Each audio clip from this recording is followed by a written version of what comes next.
부모는 자녀에게 전인적 양육이 가능한 사람을 부르는 말이다.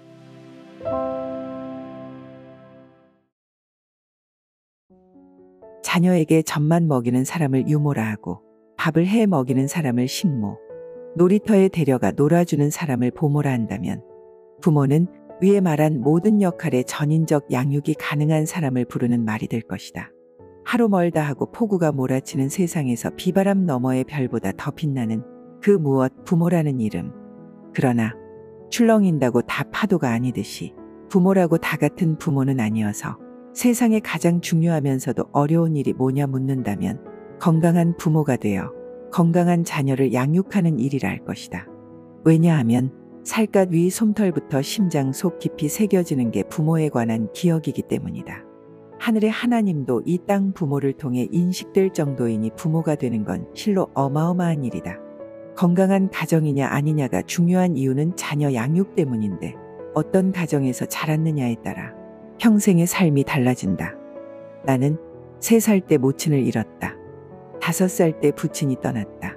물론 6.25라는 한국 전쟁의 비극이 주원인이기는 하지만 나처럼 결손이라는 비극, 엮이는 가정의 피해를 제대로 맛본 사람도 없을 것이다. 회복의 은혜가 아니었다면 나는 다윗보다 더 많이 방황했을 것이다. 가정은 스치듯 지나가는 순례자들의 피난처가 아니어서 어떤 가정은 누구에게 일출이라면 어떤 가정은 누구에게 일몰이 된다. 그렇다. 창조의 원리에서 본다면 가정은 천국의 모델이어야 한다. 가정은 고달픈 인생의 안식처여 사랑의 보금자리여 돌봄의 샘이 되고 삶의 보물상자가 되어야 한다. 발길이 떠날 수는 있어도 마음은 떠날 수 없는 곳. 알다시피 가정은 결혼 제도와 함께 하나님이 직접 만드신 것이다. 창세기는 인간, 결혼, 가정의 창조 현장 기록으로 인간과 가정의 기원을 보려면 창세기를 보면 된다.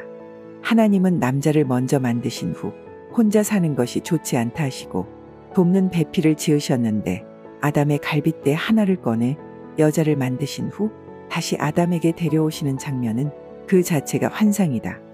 아담이 하와를 보고 이는 내 뼈 중의 뼈여 살 중의 살이란 것은 낭만도 유머도 아니었다. 진짜 사랑이었다. 하나님의 창조 역사를 보면 가정은 하나님 최고의 걸작품으로 얼마나 좋으셨으면 가정을 만드신 후 깊은 안식에 들어가셨을까.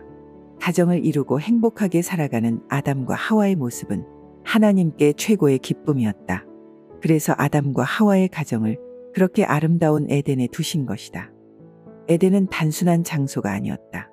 에덴은 하나님이 만드신 가정이 있었기 때문에 더 빛이 났던 것이다. 내가 너희에게 복을 준다. 생육하고 번성해라. 존재 자체가 축복이었던 시절. 그때의 아담처럼 하나님 형상대로 만들어진 우리에게 선물로 주신 가정은 양육의 기쁨과 교제의 즐거움이 넘치는 곳. 하나님의 사랑을 배워가는 동안 은혜로 창조한 모든 것이 있는 그대로 용납되는 곳. 소명과 사명감이 확인되고 영혼육이 안식할 수 있는 곳이어야 하는데 우주의 별이 소멸하듯 갈수록 그런 가정이 사라져 가고 있으며 그 결과 이혼율과 자살률이 높아지고 있다는 통계는 우리 모두를 슬프게도 하고 불안하게도 한다. 상처와 욕망에 사로잡힌 인간의 광기로 인해 창조의 영광은 희미해지고 대신 이름도 모를 유령이 폐가 같은 곳에 떠돌아다니고 있는 슬픈 계절이다. 엮이는 가정이란 우리가 만든 용어이지 절대 하나님의 용어가 아니다.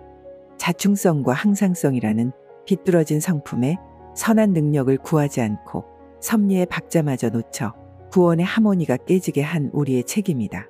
그래도 빌립보서 1장 6절의 언약이 살아있어서 참 다행이다.